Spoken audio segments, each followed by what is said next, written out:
Instead of just saying I love you, he actually showed it to me by pouring out his love. It was like liquid love poured out on me. Hello, my name is Patrice, and I am finally going to share my story of how God encountered me and it transformed me from a New Ager to a Christian. So I want to go back to when I was a child, and I remember thinking about how I could never satisfy God. I thought to myself, if I can't please God or, be good enough to make it into heaven, I might as well live the way I wanted to. And looking back, that's such a sad thing for me to even think, because it really shows how well I was being taught. Though I knew that Jesus died for my sins, I didn't understand the weight of that sacrifice and what it meant for me as someone who was classified as a Christian because I was raised in the church, what it meant for me. So I was a part of the youth ministries, and I sang in the choir, and I was in the dance ministry, but every word that I sang and everything that I danced to, every song that I danced to, all those words in those songs, they didn't mean anything. When I worshiped, it was just words I was singing. And now I can see that those words are powerful, because they're true. Everything how we sing to God is true because He's good and He's worthy. And I didn't know God because I never really encountered Him. I just encountered religion. And I went to college. I started to feel like I identified as gay, and I was attracted to girls and guys at the same time. And eventually, after questioning my sexuality for 2 years, I considered myself to be pansexual. I really wanted to consider being both Christian and gay. I even watched documentaries like Fish Out of Water and stuff like that really affirmed the gay Christian ideology, ideology, that's the word. But after seeing people who really spoke against it, like West Baptist Bureau Church, I decided in my heart that I didn't really want to have anything to do with church if that's what Christianity was. And eventually I stopped going to church.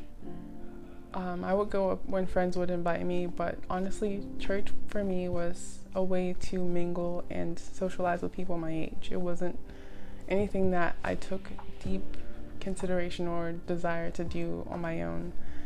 So eventually I started to hang out with people who were not the greatest. I would date people who really were just using me for my body. So I started to sleep around, and I started to smoke because I wanted to really please these people that I thought I was going to get love from. That's all I've ever really wanted, was love. I've always wanted to, be married by 25 and all of these things. But eventually, me pouring out my love to people made me feel empty, and I didn't get back the love that I wanted from giving them what they wanted. And so my last-ish kind of years of college, I decided I'm fed up with guys. I'm done. I will just, never date anymore. And that didn't happen because someone came into my life and I was like, this person's the one. Like, I saw the twinkle in their eye and the electricity went down my back. And eventually all of these supernatural experiences with this person really made me consider that the supernatural could occur, and it led me to the New Age. And it was the only thing that really explained to me what was going on, because all of these people were in the similar relationships, and they called it twin flames, which is similar to soulmate, but they had a lot of like tarot card readings and just different like horoscope-ish things that people looked into, and I was addicted to it. Like, I was constantly watching videos about my relationship with this guy And eventually it inspired me to grab my own deck of tarot cards, which were gifted to me by my friend. And I got into reading, and that's when things started to go slightly south. More, not slightly, go south. But gradually. That's what I meant.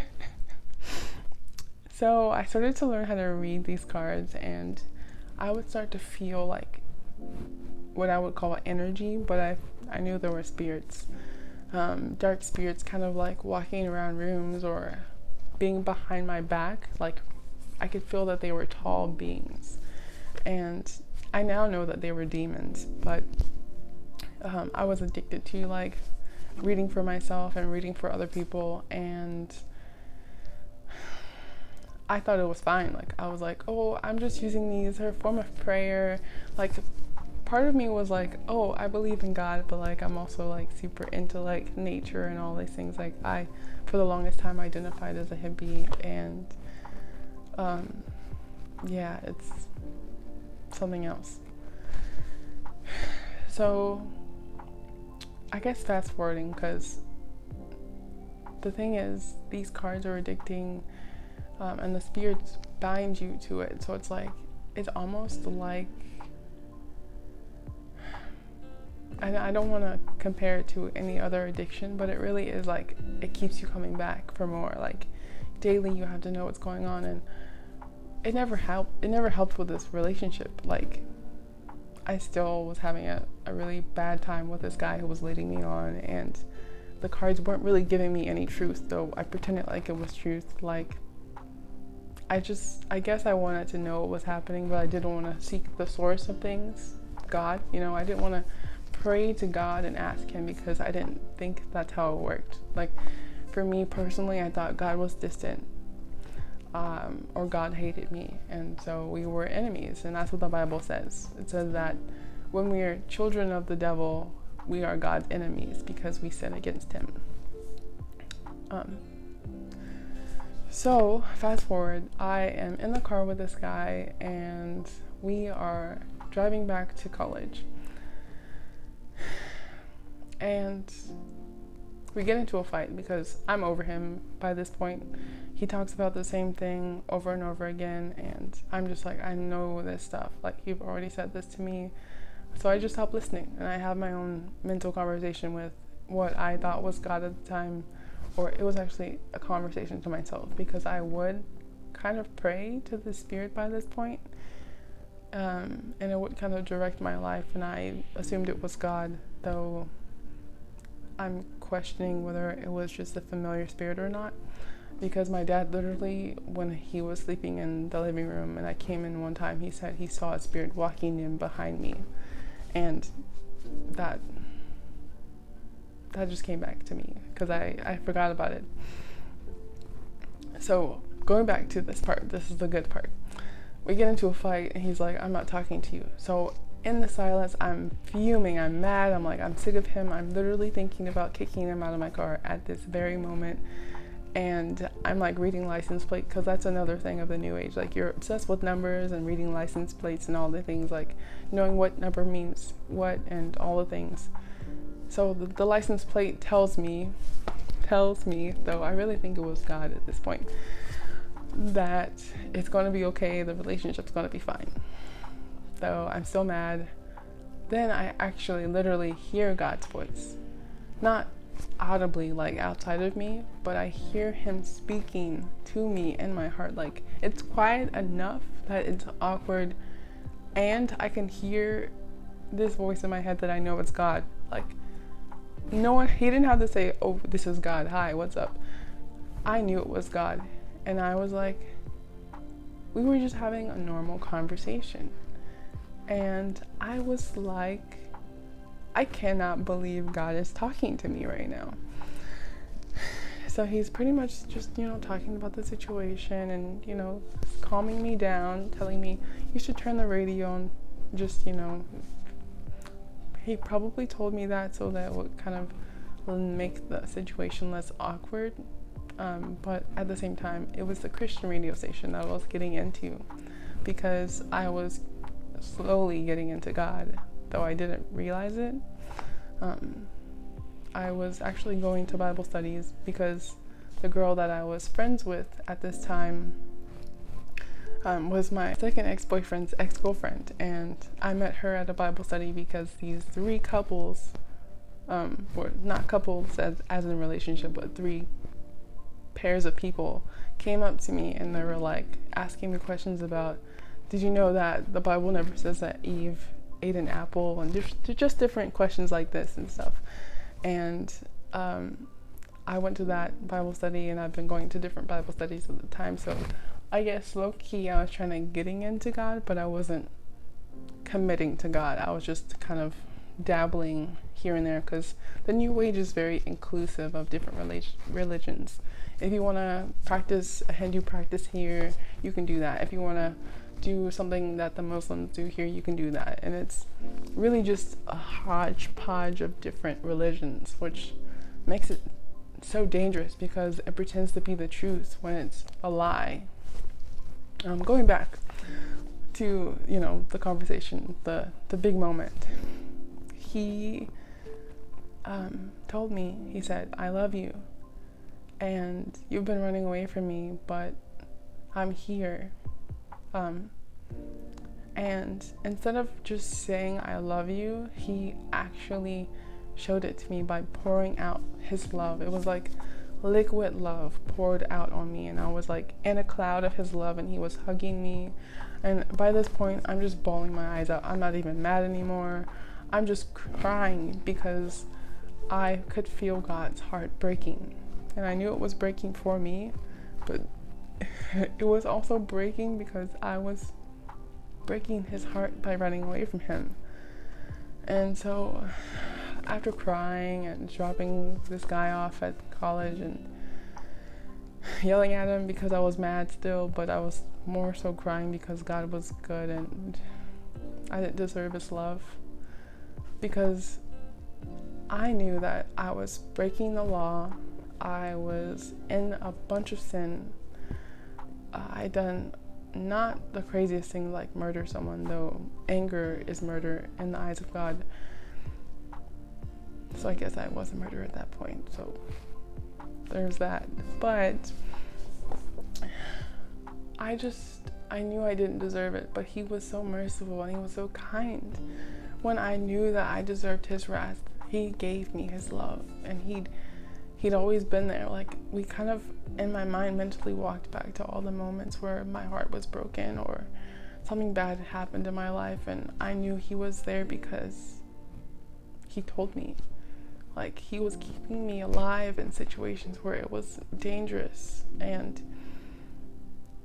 so that time I was like, I pulled over my car because it was raining and I was crying. It was a double whammy, dangerous at that point.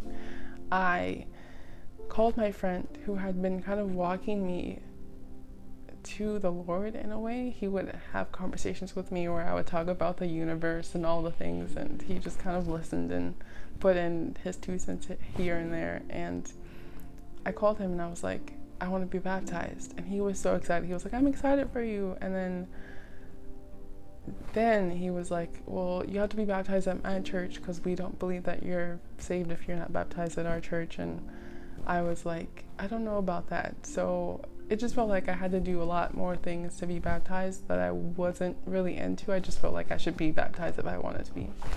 And I'm happy that I had to wait, because I had to find out what this faith was about.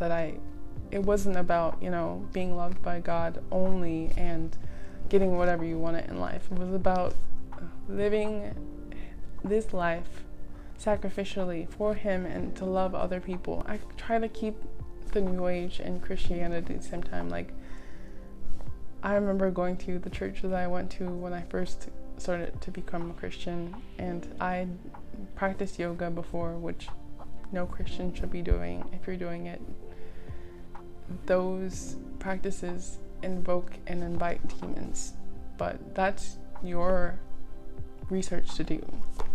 But I had finished a yoga class with this guy that I was dating, and I heard the Lord say, go to that church. And there's literally only 2 people at the church when I went there. They opened the door and I was like, I need guidance. And he was like, yeah, well, don't believe in any religion that says God, because they don't mean the same thing. And in my mind, I'm like rolling my eyes at him like, yeah, whatever, dude. Like, I know what I'm doing, kind of thing. And then the younger pastor who was there, he goes, do you want to pray the prayer? I feel like something in you is serious about this. So we prayed, and then the other guy was like, is there something going on with your lower area, like below the waist kind of thing? And I just kind of like, because like, yeah, kind of, I didn't want to really share that, you know, sleeping around led to diseases and stuff. So so he was like, yeah, we're just gonna pray for it. And so we prayed over it, and I left, and that was kind of a step. And then the next thing I know, my dad's like, the Holy Spirit told me that you need to burn your cards. And I was mad. I was like, I want to burn my cards. Like, I was still like keeping them in my car, because I didn't have them in the house because my dad didn't want them in the house, because he knew all about that. And so eventually we put them in the grill, we burned them, and I was still mad, but I was like, it's whatever. And then I was reading my Bible at this time, because my friend who I asked to be baptized by was like, how do you know if you're following Jesus if you don't know what the Bible says? So I got this book.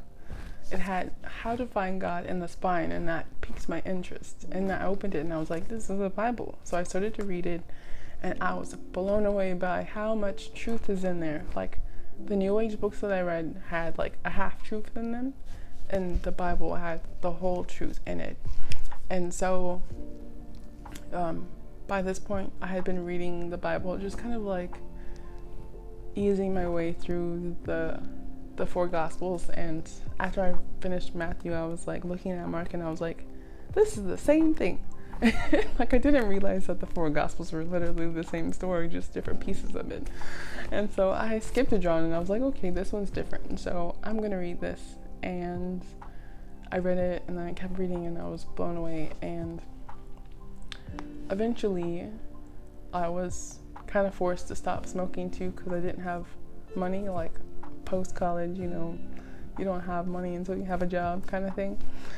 And so that's what stopped me. Though after burning my cards, I was gifted with the opportunity to help my other friend, who was also in the New Age, burn her cards. So by this point, I had already gotten over it, because I realized how evil the cards were. And she actually had a dream that a demon was attacking her, and it was really wild, because before this had happened, she was like telling me that Christians were brainwashed, and she was actually like, oh no, like no, I'm skipping ahead.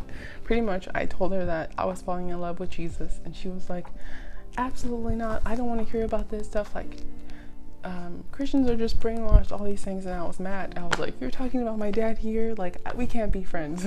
In my heart, I didn't say that out loud. I was like, okay, well, that's fine. Then that happened. So then we burned her books and her cards, because I feel like I kind of influenced her to get into it, but honestly, we're our own people. So, but I think I really wasn't influenced.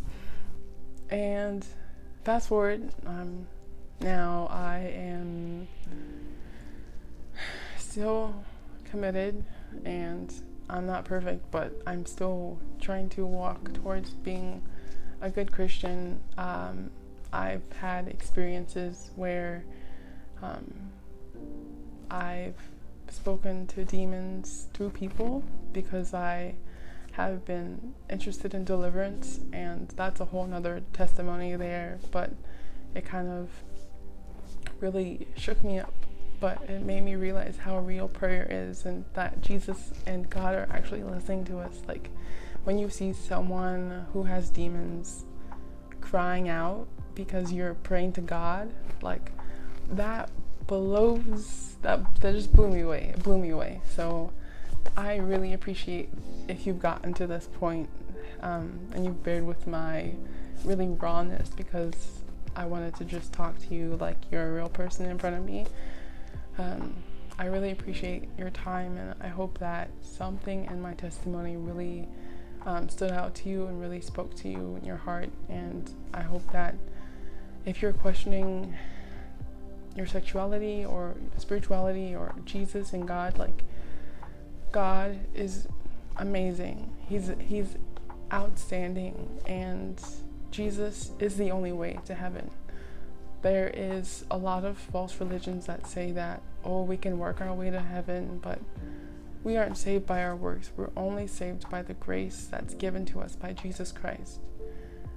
He gives us salvation, and then we work to show that we are saved. That's how it works. It's not works first, then we're saved. It's saved, and then we work because we love God and He saved us. And our works are a sign that we are being changed and transformed. Like, that's another thing, is that I was so blown away by how transformed I am.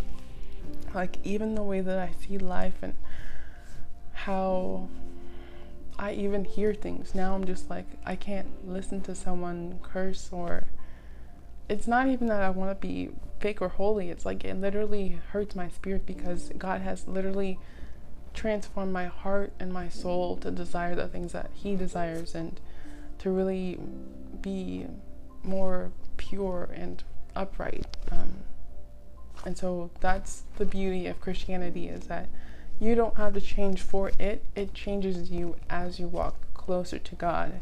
And so I just really appreciate your time, and I hope that if you really love this, that you'll share it with friends, and that you'll like or comment below. And I really want to hear from you and talk to you about this. And I hope you have an amazing life, and that you make it on that great and terrifying day. Bye. I did it!